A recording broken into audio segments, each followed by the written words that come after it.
forget the hedge fund industry, right? I mean, what kind of risks do you think are being misunderstood among family offices and family office clients as, banks seek to take more of them on and, help them engage in markets? So let me be clear, because I'm a family office client and I'm a client of the private banks at many of these big institutions. Private banks are much stingier with the money than they've ever been.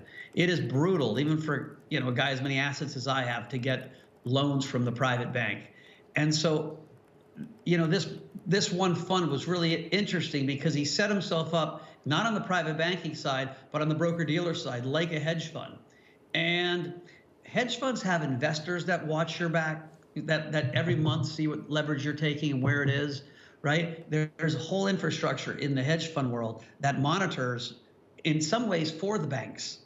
Where family offices, if you can get set up as a hedge fund, you don't have that same internal and external monitoring on this side. And so the banks need to do a better job. And in this case, they dropped the ball immensely.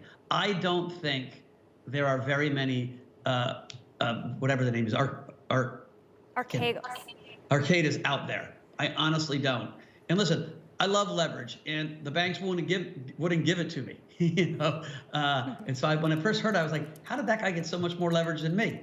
He was working. Who knows if there'll be fraud or not fraud in the long run?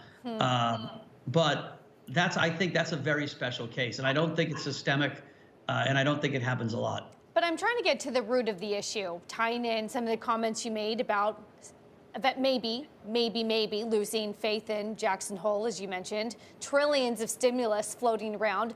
Money is cheap, it's free, everyone has it.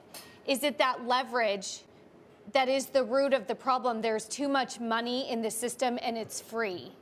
Well, there's a lot of money in the system and it's cheap. And so, a LeBron James rookie card can sell for $1 million because people are saying, well, where else are I going to invest value?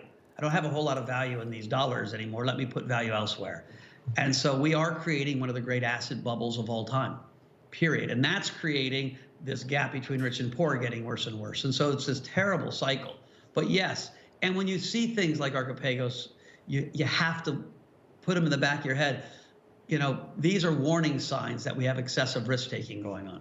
100%. And you're now seeing it in the crypto space a little bit. Yeah. Forget Bitcoin and Ethereum. You're seeing a lot of these small coins just explode north for no really good reason other than people have money and let's go to the next thing. Yeah. And so I certainly have a radar up around some projects.